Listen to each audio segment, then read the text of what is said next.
Hello दोस्तों, स्वागत है आपका आपके अपने यूट्यूब चैनल दिसार जीकेजीएस क्लासेस में। दोस्तों, आप सब लोग कैसे हैं? उम्मीद करते हैं आप सब लोग अच्छे होंगे, स्वस्थ होंगे, मस्त होंगे और अपनी तैयारी बेहतरीन तरीके से आप सब लोग कर रहे होंगे। दोस्तों, जैसा कि हमने आपसे कहा था कि हम आपकी इस बुक की जो थ्योरी क्लास है वो हम लेके आने वाले हैं, जिसमें दोस्तों आज हम जो थ्योरी क्लास लेके आए हैं वो चैप्टर है हमारा आरेखन उपकरण एवं सहायक युक्तियाँ। जो इस बुक में दिया हुआ है वो सारा हमने इस वीडियो में कवर करवाया है। तो दोस्तों, वीडियो को लास्ट तक देखिएगा। वीडियो अच्छा लगे वीडियो को लाइक कीजिएगा, शेयर कीजिएगा, कमेंट कीजिएगा। चैनल पे नए हैं चैनल को सब्सक्राइब जरूर कर लीजिएगा पल पल की अपडेट के लिए। और दोस्तों, यदि आप हमसे जुड़ना चाहते हैं तो आप हमारे टेलीग्राम चैनल को ज्वाइन कर सकते हैं। टेलीग्राम चैनल का लिंक मैंने डिस्क्रिप्शन बॉक्स में आपको दे दिया है। देर न करते हुए स्टार्ट करते हैं दोस्तों आज की अपनी थ्योरी क्लास, जिसमें हम आज जो देखने वाले हैं वो है आरेखन उपकरण एवं सहायक युक्तियाँ, जिसमें जो ये बुक में जो थ्योरी दी गई है वो सारी हम यहाँ पे आपको करवाने वाले हैं। दोस्तों, देर न करते हुए स्टार्ट करते हैं आज का अपना सेशन और देखते हैं इसकी थ्योरी क्लास। सबसे पहले देखते हैं दोस्तों परिचय में देखते हैं दोस्तों, अभियांत्रिकी आरेखन पूर्णतः रेखाचित्रों, विशेष नियमों, सूचनाओं तथा रूढ़ियों से समावेशित एक इंजीनियरिंग की भाषा है। जो इंजीनियरिंग ड्राइंग है ये पूर्णतः रेखाचित्रों, विशेष नियमों, सूचनाओं तथा रूढ़ियों से समावेशित एक इंजीनियरिंग की भाषा है। किसी वस्तु के वास्तविक रचना प्राप्त करने के लिए पहले इसे कागज पर काल्पनिक चित्र के रूप में विस्तृत रूप से बनाया जाता है। बात करें विचार अभिव्यक्ति के माध्यम कौन कौन से दोस्तों, तो दोस्तों जो माध्यम होते हैं ये होते हैं मौखिक रूप से, लिखित रूप से, चिन्ह संकेत रूप से और चित्र रूप से। जो विचार अभिव्यक्ति की जाती है इन चारों रूप से की जाती है। अब बात करते हैं BIS bureau of Indian standard. Bureau of Indian standard की बात करें तो ISO जिनेवा द्वारा इंजीनियरिंग ड्राइंग से संबंधित कई सिद्धांत को दिया गया। इन्हीं के अनुसार हमारे देश में ड्राइंग के महत्वपूर्ण सिद्धांत दिए गए हैं। किसके द्वारा? BIS या ISO के द्वारा। जैसे इंडियन स्टैंडर्ड 696 1972 को इंडियन स्टैंडर्ड 10,714 1983 में परिवर्तन। ठीक है। BIS को ISI इंडियन स्टैंडर्ड इंस्टीट्यूशन भी कहा जाता है। ठीक है। इसके द्वारा ड्राइंग शीट की साइज़, ड्राइंग बोर्ड साइज़, रेखा व प्रकार, डायमेंशनिंग आदि के सिद्धांत दिए गए हैं। किसके द्वारा? BIS के द्वारा ही। देखते हैं आरेखन में प्रयुक्त उपकरण एवं सहायक युक्तियाँ। अब जो आरेखन में प्रयुक्त उपकरण है दोस्तों उसको एक एक करके हम सभी देखेंगे और सहायक युक्तियाँ जो है उसे भी हम जानेंगे। बात करते हैं ड्राइंग बॉक्स की, तो इसमें ड्राइंग में प्रयुक्त लगभग सभी उपकरणों को रखा जाता है। किसमें? ड्राइंग बॉक्स में। जैसे कंपास हो गया, सेट स्क्वायर हो गया, ड्राइंग पिन हो गया, रबड़ हो गया, फ्रेंच कर्व हो गया, पेंसिल हो गया, डस्टर हो गया, प्रोटेक्टर हो गया, लेंथिंग छड़ हो गया, ड्राइंग पेन, ये जो है ड्राइंग बॉक्स के अंदर में रखा जाता है। बात करें ड्राइंग बोर्ड की तो इस पर ड्राइंग शीट सेट की जाती है। किस पर? ड्राइंग बोर्ड पर। ये जो ड्राइंग बोर्ड होता है दोस्तों ये कैल, जैतून या ओक की सीजन की हुई लकड़ी से बनता है। जो पदार्थ यूज़ किया जाता है बनाने के लिए इसलिए इसमें वो होता है कैल, जैतून या ओक की सीजन की हुई लकड़ी का। इसकी विशेषता जो होती है दोस्तों ये होती है ऊपरी सतह समतल होती है व चिकनी होती है तथा नीचे दो बैटन सहारने व विकृत होने से बचाने के लिए लगाए जाते हैं। किसे? नीचे दो बैटन लगाए जाते हैं। किसे लगाए जाते हैं? सहारने व विकृत होने से बचाने के लिए। बाएं सिरे पर एबोनी एज होता है या कार्यकारी सिरा होता है जिस पर टी स्क्वायर सेट की जाती है। तो टी स्क्वायर जो सेट की जाती है ये एबोनी एज पर ही सेट की जाती है। बात करते हैं ड्राइंग बोर्ड के साइज़ की, तो दोस्तों जो ड्राइंग बोर्ड के D0 का जो साइज़ होता है ये होता है 1500 × 1000 × 25 mm होता है। D0 का जो अन्य नाम होता है दोस्तों वो होता है एंटीक्वेरियन। क्या होता है? एंटीक्वेरियन। ये आपको याद रखना है। D1 की बात करें तो D1 की जो माप होती है ये होती है 1000 × 700 × 25 डबल एलिफेंट। क्या होता है इसका नाम? डबल एलिफेंट भी इसे कहा जाता है।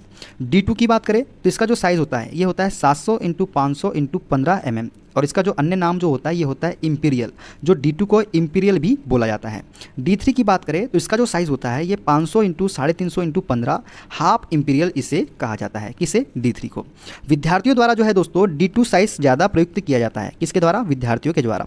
और बोर्ड सामान्यतः 20 डिग्री कोण पर सेट किया जाता है। बोर्ड को जो है 20 डिग्री के कोण पर सेट किया जाता है सामान्यतः। अब बात करते हैं टी स्क्वायर के बारे में दोस्तों।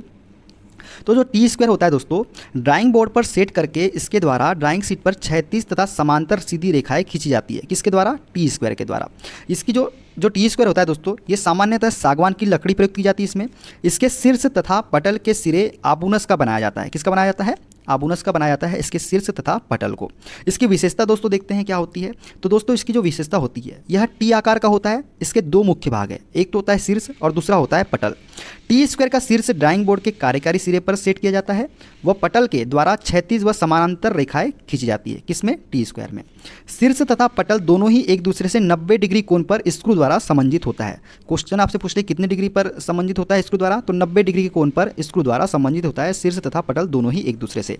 बात करते हैं टी स्क्वायर के साइज़ के बारे में। तो दोस्तों T0 का जो साइज़ होता है या ब्लेड पलटल की लंबाई जो होती है mm में, T0 की होती है 1500 mm, T1 की होती है 1000 mm, T2 की होती है 700 mm, T3 की होती है 500 mm। तो ये सभी आपको याद रखना है, ये इंपॉर्टेंट फैक्ट है। बात करते हैं सेट स्क्वायर के बारे में दोस्तों। चौथा नंबर जो है सेट स्क्वायर। सेट स्क्वायर दो प्रकार के सेट स्क्वायर जो होते हैं दोस्तों, कौन कौन से? जिसमें दो कोण 45 डिग्री के और एक कोण 90 डिग्री का होता है। और दूसरा जो सेट स्क्वायर होता है जिसमें एक कोण 30 डिग्री का, दूसरा कोण 60 डिग्री का और तीसरा जो कोण होता है ये 90 डिग्री का होता है। इसकी जो आकृति होती है दोस्तों, ये समकोण त्रिभुज जैसी आकृति होती है। कैसी होती है? समकोण त्रिभुज जैसी आकृति होती है सेट स्क्वायर की। जो पदार्थ इसमें यूज़ किया जाता है दोस्तों वो है पारदर्शक प्लास्टिक, एक्रोलिक शीट तथा सेल्यूलाइट का इसमें उपयोग किया जाता है। इसकी जो विशेषता होती है दोस्तों, साधारणतः टी स्क्वायर के साथ सेट स्क्वायर का प्रयोग किया जाता है। जो सेट स्क्वायर का प्रयोग किया जाता है ये टी स्क्वायर के साथ में ही किया जाता है। इसका प्रयोग दोस्तों क्षैतिज झुकी हुई 15 डिग्री के गुणांक में रेखाएं, खड़ी रेखाएं व कोण खींचने में इसका प्रयोग जो है किया जाता है। किसका? सेट स्क्वायर का प्रयोग। बात करते हैं मिनी ड्राफ्टर के बारे में दोस्तों। तो मिनी ड्राफ्टर जो होता है दोस्तों, यह बड़ी ड्राफ्टिंग मशीन का लघु रूप है। इसमें T square, set square, scale, मापनी, प्रोटेक्टर, चांदा सभी के गुण विद्यमान होते हैं। किसमें? मिनी ड्राफ्टर में। इसके प्रोटेक्टर में 0 से 360 डिग्री तक के कोण अंकित होते हैं। स्केल व प्रोटेक्टर पारदर्शी भी होते हैं। कैसे होते हैं? पारदर्शी भी होते हैं। इसका प्रयोग जो है दोस्तों ऊर्ध्वाधर, क्षैतिज, तिरछी, समांतर कोई भी सीधी रेखा खींचने के लिए प्रयुक्त किया जाता है। किसका? मिनी ड्राफ्टर का प्रयोग। इसके प्रकार कौन कौन से होते हैं दोस्तों? तो इसके जो प्रकार होते हैं ये 3 प्रकार के होते हैं। पहला होता है मिनी ड्राफ्टर हॉरिजॉन्टल, दूसरा होता है मिनी ड्राफ्टर वर्टिकल और तीसरा होता है यूनिवर्सल मिनी ड्राफ्टर। ठीक है, बात करते हैं अब चांदे के बारे में। जो प्रोटेक्टर हम बोलते हैं दोस्तों, ये जो होता है अर्धवर्ताकार होता है, 100 mm व्यास का होता है। कितने व्यास का होता है? 100 mm व्यास का होता है। इसका जो पदार्थ होता है ये पारदर्शक प्लास्टिक होता है, एक्रोलिक होता है या सेल्यूलाइट होता है। विशेषता जो होती है दोस्तों, 0 से 180 डिग्री तक के कोण अंकित होता है चांदा में। कितना होता है? 0 से 180 डिग्री तक के कोण अंकित होता है चांदा में। ठीक है, देखते हैं नेक्स्ट क्वेश्चन, देखते हैं नेक्स्ट पॉइंट। बात करें दोस्तों मापनी के बारे में या स्केल के बारे में। इसका जो पदार्थ होता है दोस्तों ये स्टेनलेस स्टील होता है, पारदर्शक प्लास्टिक होता है, एक्रोलिक शीट होता है, सेल्यूलाइट होता है, लकड़ी आदि से इसे बनाया जाता है। इसका प्रयोग किसी वस्तु की ड्राइंग को उसकी वास्तविक माप, बड़े या छोटे अनुपात में बनाने के लिए इसका प्रयोग किया जाता है। विशेषता दोस्तों, यह 3 प्रकार का होता है दोस्तों। कितने प्रकार का होता है? 3 प्रकार का। पहला होता है लघु कारक मापनी, दूसरी होती है वृद्धि कारक मापनी, तीसरी होती है पूर्ण मापनी। लघु कारक मापने का मान जो होता है दोस्तों ये 1 से हमेशा कम होता है। कितना होता है? 1 से कम होता है। वृद्धि कारक मापने का मान 1 से अधिक होता है और पूर्ण मापने का मान जो होता है ये 1 के बराबर होता है। ठीक है, निरूपक भिन्न जो होता है, अब निरूपक भिन्न जो होता है वो होता है नक्शे पर वस्तु की माप डिवाइडेड बाय वस्तु की वास्तविक माप। ये जो है निरूपक भिन्न कहलाता है। ये फॉर्मूला आपको याद रखना है।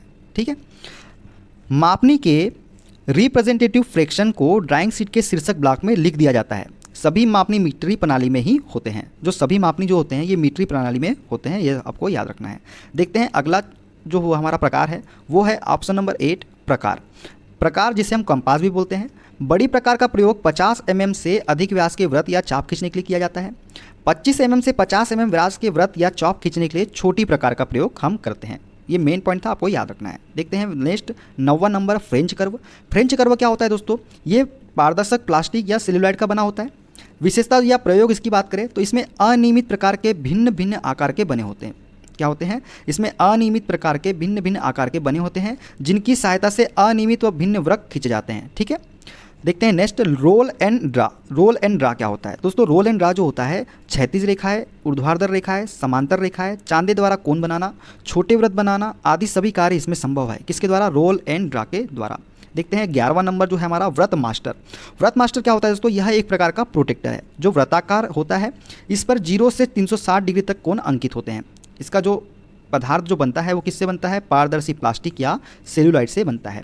अगला भाग है दोस्तों हमारा पेंसिल। पेंसिल जो है दोस्तों ग्रेफाइट तथा मिट्टी क्ले के विभिन्न मिश्रण से 18 श्रेणी की पेंसिलें बनती है। 18 श्रेणी, कितनी श्रेणी की पेंसिल है दोस्तों? 18 श्रेणी की पेंसिलें है जो ग्रेफाइट तथा मिट्टी के विभिन्न मिश्रण से बनती है। कठोर की बात करें दोस्तों तो 9H से 4H तक जो पेंसिल होती है ये कठोर पेंसिल होती है। 9H 8H, 7H, 6H, 5H और 4H, ये जो पेंसिल होती है कठोर पेंसिल होती है।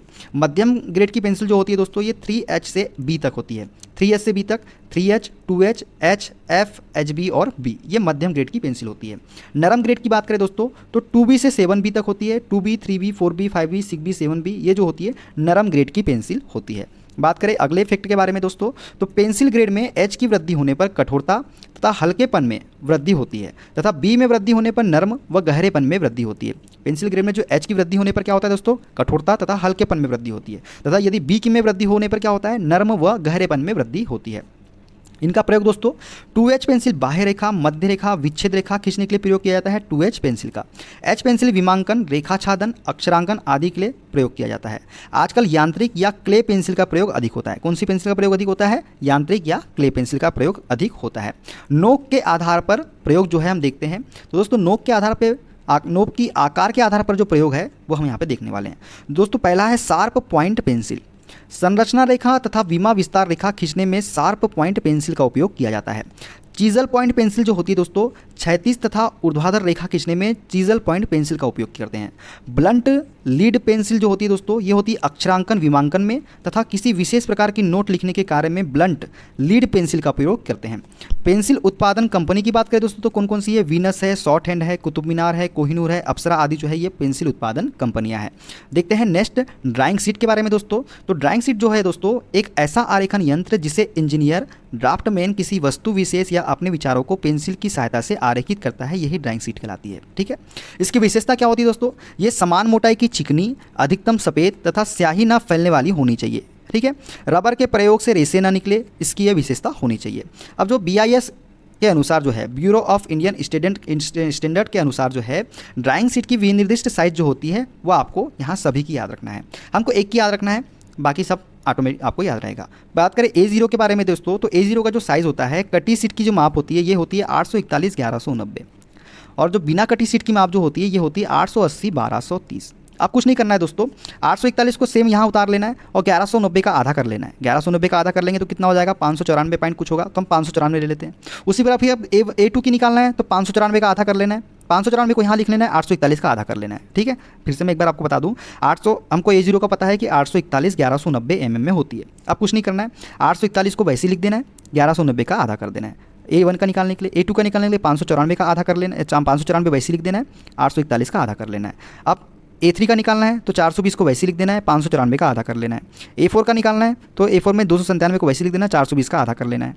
A5 निकालना है तो 210 को वैसे लिख देना है, 297 का आधा कर लेना है। तो इस प्रकार एक ही से आप सभी को याद रख सकते हैं, आपको सभी याद रखने की जरूरत नहीं है। अगर आपको एक पता है तो आप सभी का मान निकाल सकते हैं। उसी प्रकार इसका भी देख लीजिए आप, देखिए 880/1230 बिना कटी शीट की माप है। ठीक है, अब 880 को वैसे ही रखना है, 1230 का आधा कितना होता है दोस्तों, ये होता है 615 होता है, 615 होता है, तो यहाँ 625 लिया है तो थोड़ा सा आपको यहाँ पे याद रखना पड़ेगा, 625 आपको लेना है। फिर 625 आपको वैसे रख देना है, तो 880 का आधा कितना होता है दोस्तों, 440 होता है, तो 440 का कितना लिया उसने, 450 लिया है। उसी प्रकार 450 फिर वैसे ही रहेगा। 625 का आधा कितना होता है दोस्तों, ये होता है 312.5 कुछ होगा, तो ये कितना लेना है, 330 ले लिया है उसने। उस प्रकार सभी प्रकार इस प्रकार से आपको सभी की याद रखना है। ठीक है, तो हम एक बार आपको सभी की बता देते हैं। जो A0 की माप होती है दोस्तों ये होती है 841 × 1190 mm कटी शीट की माप। A1 की जो होती है 594/841 होती है, A2 की 420/594 होती है, A3 की 297/420 होती है, A4 की 210/297 होती है, A5 की 148/210 होती है। अब बिना कटी शीट की माप अगर से आपसे पूछ ले तो A0 की जो होती है 880/1230, A1 की जो होती है 625 × 880, A2 की होती है 450 × 625, A3 की होती है 330 × 450, A4 की होती है 240 × 330 और A5 की जो होती है वो होती है 165 × 240 होती है। ये सभी आपको याद रखना है, इन्हीं से क्वेश्चन पूछे जाते हैं। बात करें जो नोट करने वाली बात है, इंजीनियरिंग छात्रों द्वारा मुख्यतः A2 तथा कभी कभी A3 माप की सीट का ज़्यादा प्रयोग की जाती है। कौन से इंजीनियरिंग छात्रों के द्वारा A2 तथा कभी कभी A3 माप की सीट जो है ज़्यादा प्रयोग में की जाती है। ड्राइंग शीट की लंबाई जो होती है दोस्तों, ड्राइंग शीट की लंबाई और चौड़ाई का जो अनुसंबंध होता है, जो इनका अनुपात होता है वो होता है 1:√2। ठीक है, लंबाई 1 होती है, चौड़ाई कितनी होती है, √2 होती है। A0 आकार की ड्राइंग शीट के लिए क्षेत्रफल जो होता है दोस्तों ये होता है 1 मीटर स्क्वायर। ठीक है, या फिर 0.841 मीटर होता है। कितना होता है, 0.841 मीटर, जिसमें x का मान कितना होता है 0.841 मीटर और y का मान होता है 1.189 मीटर। जब इसको सॉल्व करेंगे तो कितना हो जाएगा 1 मीटर स्क्वायर। ठीक है, ड्राइंग शीट का अभिविन्यास की बात करें दोस्तों, ड्राइंग शीट का अभिविन्यास, लेआउट ऑफ ड्राइंग शीट की बात करें तो SP46 रेशियो 2003 की संस्तुति के अनुसार A0 तथा A1 शीट की माप के लिए शीट के बाईं तरफ से 20 mm की दूरी पर सीमा रेखा तथा A2, A3, A4 एवं A5 माप के लिए 10 mm की दूरी पर बाएं से सीमा रेखा खींची जाती है। जो SP46 2003 है दोस्तों, इसकी संस्तुति के अनुसार जो है A0 तथा A1 शीट की माप के लिए शीट के बाईं तरफ से 20 mm की दूरी पर सीमा रेखा, ठीक है, खींची जाती है। कौन सी रेखा खींची जाती है? 20 mm की दूरी पर सीमा रेखा खींची जाती है। A2, A3, A4 एवं A5 माप के लिए 10 mm की दूरी पर बाएं से सीमा रेखा खींची जाती है। किसके अनुसार? SP46 रेशियो 2003 के अनुसार। ये बहुत इंपॉर्टेंट है दोस्तों, आपको याद रखना है। अभिविन्यास के द्वारा आरेखन का प्रकार, करेक्शन, सुधार आदि का पता चलता है, ठीक है। किसके द्वारा? अभिविन्यास के द्वारा जो है आरेखन का प्रकार हमें पता चलता है, करेक्शन या सुधार का आदि का हमको पता चलता है। बात करें मार्जिन या सीमा रेखा के बारे में दोस्तों, तो दोस्तों ड्राइंग शीट को जिल्द में बांधते समय शीट पर बनी आरेखन खराब न हो, इसके लिए शीट पर मार्जिन या सीमा रेखाएं खींचते हैं। किस लिए खींचते हैं? ड्राइंग शीट को जिल्द में बांधते समय शीट पर बनी आरेखन जो है खराब ना हो, इसके लिए शीट पर मार्जिन या सीमा रेखाएं खींचते हैं। यह बाएं से 20 से 30 mm तक तथा शेष तीनों ओर 5 mm की दूरी पर खींची जाती है। जो बाएं से है दोस्तों 20 से 30 mm तथा शेष तीनों ओर से 5 mm की दूरी पर खींची जाती है, मार्जिन या सीमा रेखा है। नेक्स्ट देखते हैं शीर्षक ब्लॉक के बारे में। तो दोस्तों शीर्षक ब्लॉक क्या होता है? यह ड्राइंग शीट के दाईं और नीचे वाली सीमा रेखा से 65 mm की दूरी पर खींचते हैं। कितने? 65 mm की दूरी पर खींचते हैं। किसे? शीर्षक ब्लॉक को। शीर्षक ब्लॉक की साइज जो होती है दोस्तों, ये होती है 185 mm × 65 mm। कितनी होती है? 185 × 65 mm होती है। सीट को मोड़कर फाइल में लगाते समय शीर्षक ब्लॉक ऊपर होना चाहिए। कहाँ होना चाहिए? जब आप सीट को मोड़ते हैं तो जो शीर्षक ब्लॉक होता है वो कहाँ होना चाहिए? ऊपर होना चाहिए, ठीक है। इस ब्लॉक में संस्था का नाम, मापनी, प्रक्षेप चिन्ह, आरेखन, शीर्षक, डिजाइनर का नाम व डिजाइन का दिनांक आदि प्रदर्शित की जाती है। किसमें? इस शीर्षक ब्लॉक में। देखते हैं next, folding marks. Folding marks क्या होता है दोस्तों? यह बॉर्डर लाइन पर बना जो फोल्डिंग मार्क्स जो होता है दोस्तों, ये जो होता है यह बॉर्डर लाइन पर बना होता है। कहाँ बना होता है? बॉर्डर लाइन पर बना होता है। इसकी सहायता से शीर्षक ब्लॉक को ऊपर रखा जाता है। इसकी सहायता से, फोल्डिंग मार्क्स की सहायता से। नेक्स्ट है रिवीजन पैनल। रिवीजन पैनल जो होता है दोस्तों, यह शीर्षक ब्लॉक में या सीट पर अलग से बनाया जाता है। किस में बनाया जाता है? यह शीर्षक ब्लॉक में या सीट पर अलग से बनाया जाता है। सीट में क्या परिवर्तन हुआ, तारीख परिवर्तनकर्ता के हस्ताक्षर इत्यादि रिकॉर्ड इसमें रखा जाता है। किसमें? रिवीजन पैनल में, ठीक है। बात करते हैं जोन के बारे में, तो इसकी संख्या ड्राइंग शीट की साइज पर निर्भर होती है। जो जोन की संख्या होती है, इसकी संख्या ड्राइंग शीट की साइज पर निर्भर होती है। बात करें नेक्स्ट के बारे में, तो सीट के ऊपर नीचे की ओर जोन को 1, 2, 3, 4 आदि से तथा दाएं बाएं की जोन को अक्षर ABCD आदि से प्रदर्शित करते हैं। ड्राइंग शीट बनाने की कंपनियां जो होती है दोस्तों, ये होती है वॉट्समैन, साउंडर्स, कैंट, स्कॉलर आदि जो है ये ड्राइंग शीट बनाने की कंपनियां हैं। इंजीनियरिंग ड्राइंग में प्रयुक्त कुछ अन्य उपकरण जो है दोस्तों, उसके बारे में हम देख लेते हैं। जैसे पेंसिल कर्तक तथा रेगमल दस्ता। पेंसिल कर्तक तथा रेगमाल दत्ता की बात करें तो पेंसिल कर्तक के द्वारा पेंसिल शीघ्र नुकीला बन जाता है। नोक को नुकीला करने के लिए रेगमाल दस्ता सैंड पेपर प्रयुक्त होता है। रबड़ की बात करें, सीट पर बनी गलत आरेखन को मिटाने के लिए इसका प्रयोग किया जाता है। ठोस रबड़ का प्रयोग नहीं करना चाहिए, ये आपको याद रखना है, ठीक है। ठोस रबड़ का प्रयोग नहीं किया जाता है आरेखन को मिटाने के लिए। आरेखन पीने या क्लिप या सेलो टेप की बात करें दोस्तों, तो ड्राइंग बोर्ड पर ड्राइंग शीट को सेट स्थिर करने के लिए प्रयुक्त होता है। किसका? आरेखन पिन का, क्लिप का या सेलो टेप का। कुछ महत्वपूर्ण बिंदु की बात करें दोस्तों, तो सरल मापनी या प्लेन स्केल, इसमें एक साथ 2 लगातार विमा, उदाहरण के तौर पर देखा जाए तो मीटर, डेसीमीटर, सेंटीमीटर या फिर mm को दर्शाया जाता है। मतलब 2 लगातार विमाओं को एक साथ दर्शाया जाता है इसमें सरल मापनी में। विकर्ण मापनी की बात करें दोस्तों, डायगोनल स्केल की, तो इसमें एक साथ 3 कितनी? इसमें एक साथ 3 लगातार विमा जैसे कि मीटर, डेसीमीटर व सेंटीमीटर को दर्शाया जाता है। ब्लूप्रिंट की बात करें दोस्तों, तो ड्राइंग सेक्शन में मूल ड्राइंग को ट्रेसिंग पेपर पर बनाया जाता है। इसके बाद अमोनिया पेपर पर इसकी प्रतिलिपि तैयार की जाती है जो नीले रंग की बनती है। इसे ही ब्लूप्रिंट कहते हैं। ब्लूप्रिंट क्या होता है दोस्तों? ड्राइंग सेक्शन में जो है ब्लूप्रिंट जो होता है क्या होता है? ये होता है ड्राइंग सेक्शन में जो है मूल ड्राइंग को ट्रेसिंग पेपर पर बनाया जाता है, ठीक है।